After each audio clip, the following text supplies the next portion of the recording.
இந்த சேனலோட 90,000 people serious investors travel பண்ணிக்கிட்டே இருக்கீங்க. எல்லா வீடியோவும் பார்க்குறீங்க. உங்களுக்கு எத்தனையோ கேள்விகள் வரும்.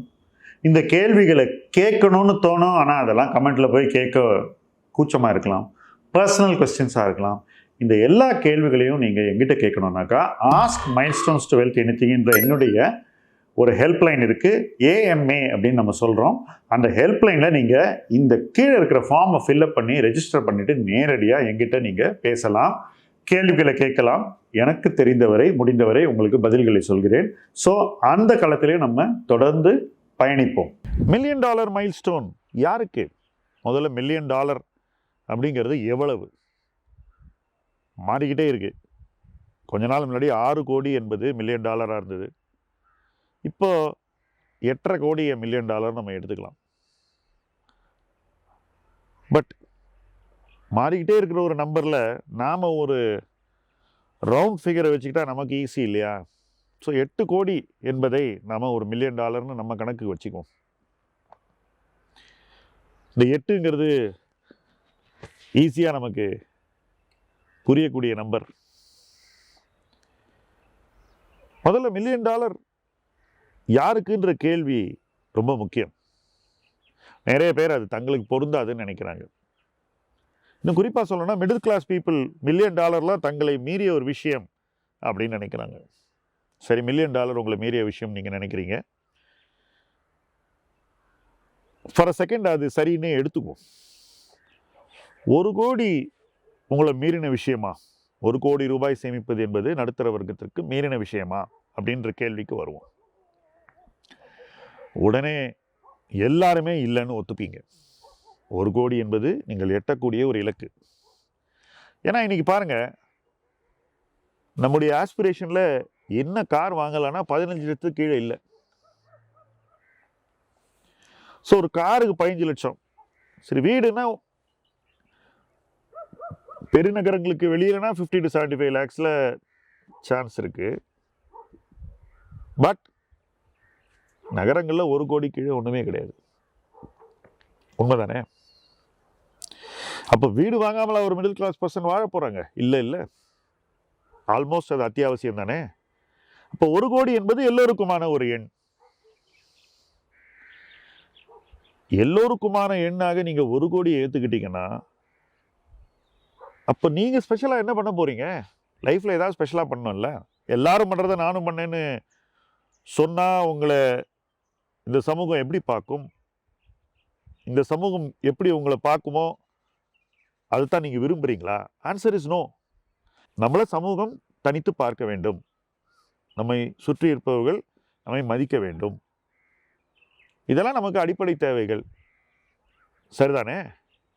அப்போ நம்ம அந்த 1 கோடி என்ற ஒரு இலக்கை ஒரு பேஸ் நம்பராக, அடித்தளமாக வைத்துக்கொண்டு அதை மீறி ஒரு பெரிய நம்பரை நோக்கி போகணும். என்ன சார், நான் இன்னும் 1 கோடிக்கே போகல, அதுக்குள்ள நீங்க பெரிய நம்பர் பேசுறீங்க. இந்த பெரிய நம்பர் பேசுறதுல ஒரு முக்கியமான குறிக்கோள் இருக்கு. ஃபர்ஸ்ட் அந்த நம்பரை பார்த்து நம்ம பயப்பட மாட்டோம். முக்காவாசி பேர் பெரிய நம்பர் சொல்றதுக்கு பயப்படுவாங்க. மற்றவங்க தங்களை என்ன நினைப்பாங்களோ அப்படின்னு ஒரு கூச்ச உணர்வு வந்துடும். பெரிய நம்பரை பேசும்போது முதல்ல அந்த நம்பர் நமக்கு பரிச்சயமாகிறது. நம்ம அதோடு தொடர்பு படுத்திக்கிறோம். நம்மளை எப்படி? ஆஸ்பிரேஷனலா அடைய வேண்டும் என்ற விருப்பம் உருவாக்கி, உருவான அந்த விருப்பம் நம்மளை அந்த நம்பரோடு தொடர்பு படுத்துகிறது. ஸோ அந்த இடத்துல ஒரு பந்தம், அந்த ஆஸ்பிரேஷனுக்கும் நமக்கும் ஒரு பிணைப்பு, ரொம்ப ஸ்ட்ராங் பாண்ட் உருவாகுது. இந்த பாண்டை உருவாக்குறதுக்கு தான் பெரிய நம்பர் நான் பேசுகிறேன். வேற ஒரு ரீசனும் கிடையாது. இந்த பாண்டு உருவாயிடுச்சுன்னா என்ன ஆகும்? இது எப்படி நம்ம அடையலாம்? நாம் என்ன செய்யணும்? இப்போ நம்ம என்ன தப்பாக செஞ்சிட்டு இருக்கோம்? எப்படி அதை மாற்றுறது? எப்படி நம்ம செய்கிறதையெல்லாம் சரியாக செய்கிறது? இப்படி ஒரு தேடலில் நம்ம முழு வீச்சுடனும் முழு ஆர்வத்துடனும் ஈடுபட ஆரம்பிச்சிடுவோம். நான் 1 crore ரீச் பண்ண உடனே இதுதான் எனக்கு நடந்தது. இமீடியட்டாக நான் 10 crore போகணும் அப்படின்னு நினச்சேன். அன்னைக்கு 10 crore மில்லியன் டாலர் கூட இல்லை, $2.5 மில்லியன். இருந்தாலும் போகணும். இன்னைக்கு 8 கோடி என்பது மில்லியன் டாலர் கிட்ட இருக்கு. ஸோ 1 கோடி வந்துட்டீங்கன்னா மில்லியன் டாலர் போகணும்னு நினைக்கிறது ஒரு நல்ல அளவீடு அப்படின்னு நான் சொல்லுவேன். It's a good goal. இன்னொரு விஷயம், இந்த டாலர் மைண்ட் செட் இருக்கு பார்த்தீங்களா, அது உங்களை குளோபலாக திங்க் பண்ண வச்சிரும். நான் கூட சமீபத்தில் சில வாரங்கள் யூஎஸில் இருந்தேன். நிறைய பேர்கிட்ட பேசிகிட்டு இருந்தேன்.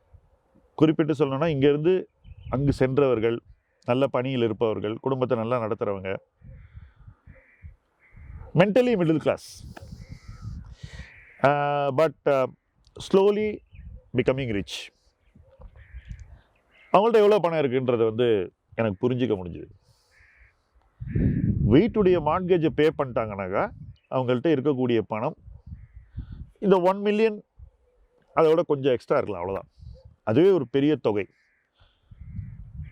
சராசரியான பர்சனுக்கு, சில பேர் நிறைய சம்பாதிச்சிருப்பாங்க, அவங்கள விட்டுருங்க. ஆவரேஜ் மிடில் கிளாஸ் பர்சன் யூஎஸில் இங்கேருந்து புலம் பெயர்ந்தவர்களுக்கு 1 மில்லியனுங்கிறது ஒரு நல்ல number. That is loan pay பண்ண அப்புறம், லோன் இல்லாத வாழ்க்கையில். ஸோ ஏன் இங்கே இருக்கிறவங்க அதே இடத்தை அடையக்கூடாதுங்கிறது என்னுடைய கேள்வி. அதனால தான் நான் மில்லியன் டாலர்னு தொடர்ந்து பேசிக்கிட்டே இருக்கேன். நிறைய பேருக்கு வருத்தம் இருக்கலாம்ல, நான் யூஎஸ் போயிருந்தா, நான் அங்கே இருந்தாக்கா. அந்த வருத்தத்தை களைவதற்கு இதை விட பெட்டர் வே என்ன? அவங்க என்ன பண்ணுறாங்களோ அதே நீங்களும் பண்ணி காட்டுங்க. அதே போல் அங்கே இருக்கிறவங்களும் இந்த மாதிரி சேனல்ஸை பார்க்கும்போது அவங்களுக்கு இந்த தாட் வருது, இன்னும் அதை அடையாதவர்கள் ஓகே இதை நம்ம அடையணும் அப்படின்ற ஒரு வேகம் வருது. ஸோ ஒரு குளோபல் மெஷர்மெண்ட்டாக இந்த மில்லியன் டாலர் அமைகிறது. அதனால தான் நான் மில்லியன் டாலர் மைல் ஸ்டோனை பற்றி தொடர்ந்து பேசிக்கிட்டு இருக்கேன். இது பேசுகிறதோடு நிற்காது, செய்ய வைக்க போகிறோம். எப்படி 1 கோடி என்ற இலக்கை M2W மூலமாக அடைய வைக்கிறோமோ அதே போல் மில்லியன் டாலர் மைல் ஸ்டோனை அடைவதற்கு பல வழிமுறைகளை உருவாக்கி அதன் மூலமாக யாரெல்லாம் அதில் போக விரும்புகிறாங்களோ அவங்கள அந்த இடத்தை நோக்கி கூட்டிகிட்டு போகிறோம். ஸோ ஒரு இலக்கு நம்ம மைண்டில் ஃபார்ம் ஆயிடுச்சுன்னா, அந்த இலக்கோடு நமக்கு ஒரு பிணைப்பு, ஒரு பந்தம் வந்துடுச்சுன்னா அதை நம்மள தூங்க விடாது. எனக்கு அதான் நடந்தது, உங்களுக்கும் அதான் நடக்கணும். ஸோ தூங்க விடாதுன்னா அதுக்காக நீங்கள் பயத்திலையோ கோபத்திலையோ வருத்தத்திலையோ இருக்கக்கூடாது. நம்பிக்கையோடு தின வாழ்க்கையில் நல்ல விஷயங்களை இன்னும் சேர்க்க வேண்டும், அவ்வளோதான். செலவா சரியாக செய்யணும், சேமிப்பா முதல்ல அதை செஞ்சுட்டு தான் செலவு பண்ணணும். போதுமான அளவு சேமிக்கணும், சேமித்த பணத்தை சரியான இடத்துல முதலீடு பண்ணணும், முதலீடை டிஸ்டர்ப் பண்ணக்கூடாது, முதலீடை வளர விடணும். வாழ்க்கையில் டைம் அப்படிங்கிற அந்த இன்க்ரீடியண்ட்டை முழு புரிதலோடு பயன்பாட்டிற்கு கொண்டு வர வேண்டும். நீங்கள் எப்படி உங்கள் டைமை ஸ்பெண்ட் பண்ணுறீங்க, உங்கள் டைம் எப்படி சேவ் பண்ணுறீங்க, அந்த டைம் எப்படி இன்னும் ப்ரொடக்டிவ் ஆக்குறீங்க, அதுக்கு எப்படி நிதி ஆதாரத்தை உருவாக்குகிறீர்கள், அந்த நிதி ஆதாரத்தை எப்படி முதலீடு செய்கிறீங்க, அந்த முதலீட்டுக்கு எவ்வளோ டைம் கொடுக்குறீங்க. இது ஒரு லூப். இது எல்லாமே ஒரு பாசிட்டிவ் வெர்ச்சுவஸ் சைக்கிள். அதை உருவாக்குறது தான் உங்களுடைய முழு கவனமாக மாற வேண்டும். இந்த ஷேரை வாங்கலாமா, அடுத்த வாரம் இந்த பணம் பண்ணலாமா, இந்த கொஞ்சம் காசை பண்ணிவிட்டு இன்னொரு இடத்துல போய் இன்னும் கொஞ்சம் காசு பண்ணலாமா, இப்படி டிஃப்யூஸ்ட் ஸ்கேட்டர் பிரெயின்ட் அப்ரோச் எல்லாம் உங்கள் மைண்டுக்குள்ளே வராது. ஃபோக்கஸ்டு லைஃப்பை நீங்கள் உருவாக்கிடுவீங்க. அந்த ஃபோக்கஸ்ட் லைஃப்பை உருவாக்கும் போது இந்த மில்லியன் டாலர் கோல் உங்களுக்கு ஒரு போல் ஸ்டார் மாதிரி, அது அதே இடத்துல இருந்துட்டு உங்களை பார்த்துக்கிட்டே இருக்குது, நீங்கள் அதை பார்த்துக்கிட்டே இருக்கீங்க, அந்த இடத்துக்கு போகணும்னு நீங்கள் நினைக்கிறீங்க. விர்ச்சுவலாக போக மாட்டீங்க போல் ஸ்டாருக்கு, பட் ஒரு ஃபோக்கல் பாயிண்ட்டாக உங்கள் லைஃப்பில் அது வந்துடுது, அது நகர்வதில்லை. அந்த மாதிரி ஒரு ஃபோக்கல் பாயிண்ட் உருவான உடனே நம்ம என்ன பண்ணுறோம், ஃபஸ்ட்டு 1 கோடியை எவ்வளோ ஃபாஸ்ட்டாக ரீச் பண்ணலான்னு பார்க்குறோம், அங்கேருந்து 2 கோடிக்கு எப்படி போகலான்னு பார்க்குறோம், அங்கேருந்து 4 கோடிக்கு எப்படி போகலான்னு பார்க்குறோம், அங்கேருந்து 8 கோடிக்கு எப்படி போகலான்னு பார்க்குறோம். We are very close to million. இதில் நீங்கள் போட வேண்டிய பணம் எவ்வளவு அப்படிங்கிற கொஸ்டின் ஈஸியாக உங்கள் மைண்டில் வரும். என்ன சார், நான் எவ்வளோ சேவிக்கிறது, எவ்வளோ தான் வேலை பண்ணுறது, எவ்வளவு தான் காம்ப்ரமைஸ் பண்ணுறது, எவ்வளோ தான் வாழ்க்கையை டைட்டாக வச்சுக்கிறது, அது இல்லை நோக்கம். நீங்கள் வாழாமல் $1 மில்லியன் சேர்த்துட்டீங்கன்னா இழந்த நேரத்தை நீங்கள் திரும்பி பெற முடியாது. ஓரளவு நல்ல லைஃப் ஸ்டைல் இருக்கணும், பட் தேவைக்கு மேலே ஒரு லைஃப் ஸ்டைலை உருவாக்கிக்கிட்டீங்கன்னாக்கா உங்களுக்கு கிடைக்க வேண்டிய அந்த எதிர்கால வாழ்க்கை கிடைக்காம போயிடும். ஏன்னா எதிர்கால வாழ்க்கைக்கு அந்த $1 மில்லியன் தேவை. அப்போ இது ரெண்டுத்துக்கு நடுவில் ஒரு பேலன்ஸை உருவாக்குறது தான் இங்கே ரொம்ப ரொம்ப கிரிட்டிக்கலாக இருக்கு. இது எப்படி பண்றது? ஃபர்ஸ்ட் $1 மில்லியன் போகணும்னா குறைஞ்சபட்சம் நீங்க $2 கோடி சேமித்திருக்கணும். ஸோ M2W மூலமாக நீங்கள் 1 crore சேமிக்கணும்னு நான் சொன்னேன் இல்லையா, அதை 2 வாட்டி பண்ணணும். That's all. But 1 crore reach பண்ணவர் நீங்கள் 2nd crore ரொம்ப வேகமாக போயிடுவீங்க. 1st crore அடையிறதுக்கு தான் ரொம்ப சிரமப்படுவீங்க. ஏன்னா லோ சேலரி இன்கம்லேருந்து நீங்கள் போயிட்டு இருக்கீங்க. அங்கேருந்து நீங்கள் ஹை சேலரி இருக்கும்போது அதிக சேமிப்பு பண்ணி போயிடலாம். நீங்கள் சேமிக்க வேண்டிய அமௌண்ட்டை கரெக்டாக ஃபிக்ஸ் பண்ணி அதை சேமிச்சுட்டு மற்ற பணத்தை வச்சுட்டு நல்லா வாழணும். ஏன்னா வாழாமல் இருந்துடக்கூடாது. இது ரொம்ப ரொம்ப முக்கியம். எவ்வளோக்குள்ள $1 மில்லியன் முக்கியமோ நிகழ்காலத்தில் நல்லா வாழறது ஈக்குவலி இம்பார்ட்டன்ட். இது ரெண்டுத்துக்கு நடுவில் நல்ல பேலன்ஸ் இருக்கணும். அந்த பேலன்ஸை என்றைக்கும் நம்ம டிஸ்டர்ப் பண்ணக்கூடாது. நம்மளுடைய வருமானம் வளரும்போது, வேலை மாறும்போது ஒரு பெரிய ஜம்ப் வந்ததுன்னா, அல்லது வேலையிலேயே ஒரு ப்ரமோஷன் வந்ததுன்னா, இன்கம் கூடும்போது மறுபடியும் இந்த பேலன்ஸை மெயின்டைன் பண்ணணும். சில பேர் என்ன பண்ணுவாங்க, உடனே செலவை கூட்டிடுவாங்க, சேமிப்பு அப்படியே வச்சிருப்பாங்க. No, that's not how you do it. வருமானம் வளரும்போது இந்த பேலன்ஸை மெயின்டைன் பண்ணி சேமிப்பும் உயரணும், வாழ்க்கை தரமும் உயரணும். சில நேரங்களில் வாழ்க்கை தரத்தை ரொம்ப அதிகமாக உயர்த்த வேண்டிய தேவை இல்லைன்னு உங்களுக்கு தோணுச்சுன்னா அந்த இடத்துல சேமிப்பு இன்னும் அதிகமாக வளரும். அதற்கான வாய்ப்பும் பல பேருக்கு இருக்குது, அதை அவங்க பயன்படுத்திக்கணும். ஸோ இப்படி பண்ணும்போது அந்த 2nd crore சேவ் பண்ணுறது ரொம்ப ஈஸி ஆகிடுது.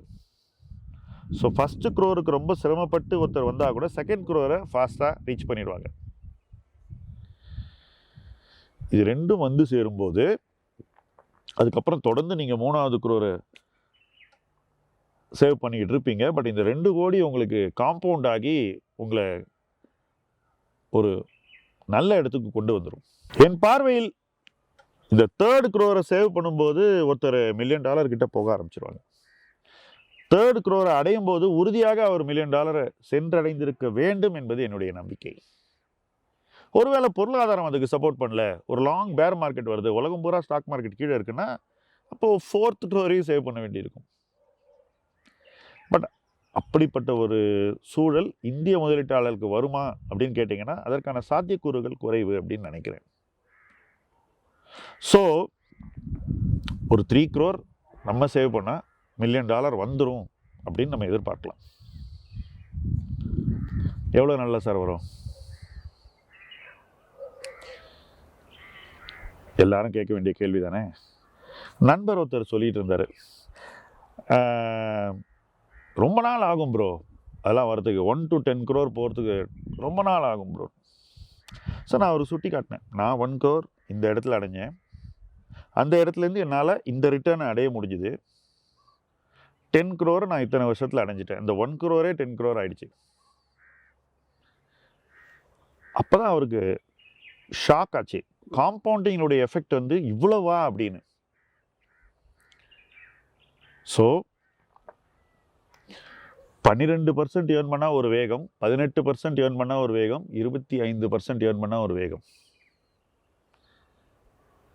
25% நீங்கள் ஏர்ன் பண்ணுறீங்கன்னா நீங்கள் 1 கோடி சேமித்து வச்சுட்டு அதை 10 வருஷம் விட்டால் அதுவே 10 கோடி ஆகிடும். $1 மில்லியன் கடந்து போயிடுவீங்க, ரைட்? இப்போ அந்த 1 கோடிக்கு மேலே இன்னொரு கோடியை நீங்கள் சேவ் பண்ணீங்கன்னா நீங்கள் 25% ஏர்ன் பண்ண வேண்டியதில்லை, நீங்கள் 12% ஏர்ன் பண்ணால் கூட ஓரளவுக்கு அது நெருங்கி வந்துடும். இதுக்கு ரெண்டு நடுவில் ஒரு மீடியன் பாயிண்ட்டை நீங்கள் ஏர்ன் பண்ணுறீங்கன்னு வச்சுக்கோங்க, லெட்ஸ் சே 17-18% ஏர்ன் பண்ணுறீங்க. அப்போது கோல் எப்படி இருக்கும்? உங்களுடைய பார்வையை கமெண்ட் செக்ஷனில் இதை பற்றி நிச்சயமாக நீங்கள் எழுத வேண்டும். நான் என்ன பண்ணியிருக்கேன்னா இந்த வீடியோவில் உங்களை எவ்வளவு நீங்கள் சேமிக்கணும், எவ்வளவு சேமித்தா நீங்கள் அந்த கோலை ரீச் பண்ணுவீங்க, உங்கள் சேமிப்பு முதலீடு செஞ்சால் அந்த முதலீட்டுக்கு எவ்வளோ ரிட்டர்ன் வரணும், கம்மியான ரிட்டர்ன் வந்தால் என்ன ஆகும், அதிகமான ரிட்டர்ன் வந்தால் என்ன ஆகும்னு யோசிக்க வச்சுருக்கேன். உங்கள் சிந்தனைகளை தாராளமாக நீங்கள் கமெண்ட் செக்ஷனில் போடணும். ஓகே, ஸோ யாருக்காக $1 மில்லியன் என்ற கேள்வியை இந்த வீடியோவில் நம்ம செட்டில் பண்ணிட்டோம். யாரெல்லாம் சராசரித்தனத்தை விட்டு உயர நினைக்கிறார்களோ அவங்களுக்கெல்லாம் $1 மில்லியன் பொருந்தும். சராசரித்தனம் எங்கே முடியுதுன்னா 1 crore அச்சீவ் பண்ணும்போது முடியுது. அதை விட்டு உயர நினைப்பவர்கள் $1 மில்லியன் நோக்கி பயணிக்க வேண்டும். அந்த பயணமும் ஒரு இனிமையான பயணமாக இருக்கும். அதன் முக்கியமான இன்க்ரீடியன்ட் மூலப்பொருள் டைம். அந்த டைமை கொடுக்குறவங்க வெற்றியை உறுதியாக அடைவார்கள். $1 மில்லியன் அவர் வாழ்க்கையில் நிச்சயமாக வந்து சேரும். அந்த இடத்தை நோக்கி இணைந்து பயணிப்போம். முதலீட்டு களம் உங்கள் களம். நன்றி.